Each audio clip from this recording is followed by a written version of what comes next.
Hi, my name's Rich, and today we're going to fundamentally break the game of Dungeons & Dragons.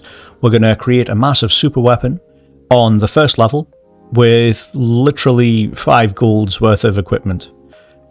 You're thinking, that sounds ridiculous. I know, it does, but technically it's within the rules.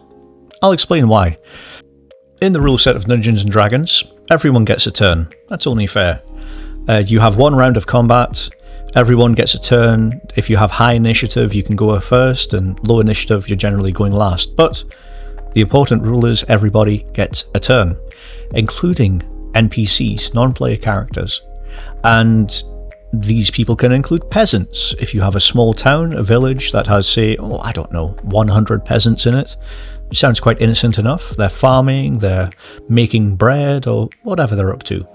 But this is where it gets interesting. Because 1 round of combat is generally classed as 6 seconds.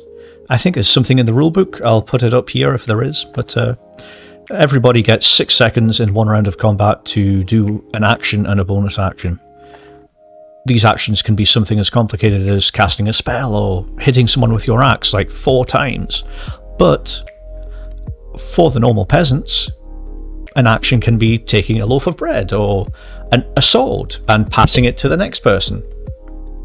Innocent enough, I think you agree with me. But here's where it gets interesting. If one peasant passes the sword to the next peasant passes the sword to number 3, number 4, number 5, then this is all happening in 6 seconds.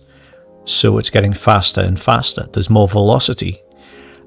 So what happens if you line 100 peasants in a row and they all, in the space of 6 seconds, pass a spear from one to the next, from one to the next? That will start going quite quick, quite fast. The sheer velocity, the speed would be astounding. Enough to, I don't know, pierce a ancient dragon through the face? This is called the peasant railgun, and it was found by a few old players back in the 1970s or 80s, and this technique can be used to literally break the foundation and rules of the game.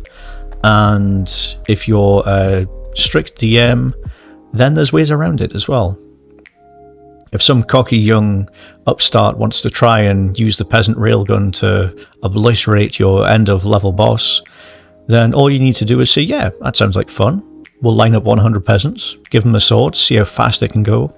But every peasant has to roll a sleight of hand check. And the chances of 100 peasants with low dexterity being able to complete this task is astronomically low. If it doesn't work out, you've had a good laugh and you move on to the next thing. But if it does work out, that is an epic moment. That's like a cinematic masterpiece. Something that your players will remember for years and years in the future. So yeah, check it out, the peasant railgun. And if you're interested to check out some subclasses, I've got some over on my Patreon. I appreciate it if you even just give me a like and leave me a thumbs up, or if you don't like what I'm saying, leave a comment down below. But thanks for watching, and I'll speak to you next time. Bye!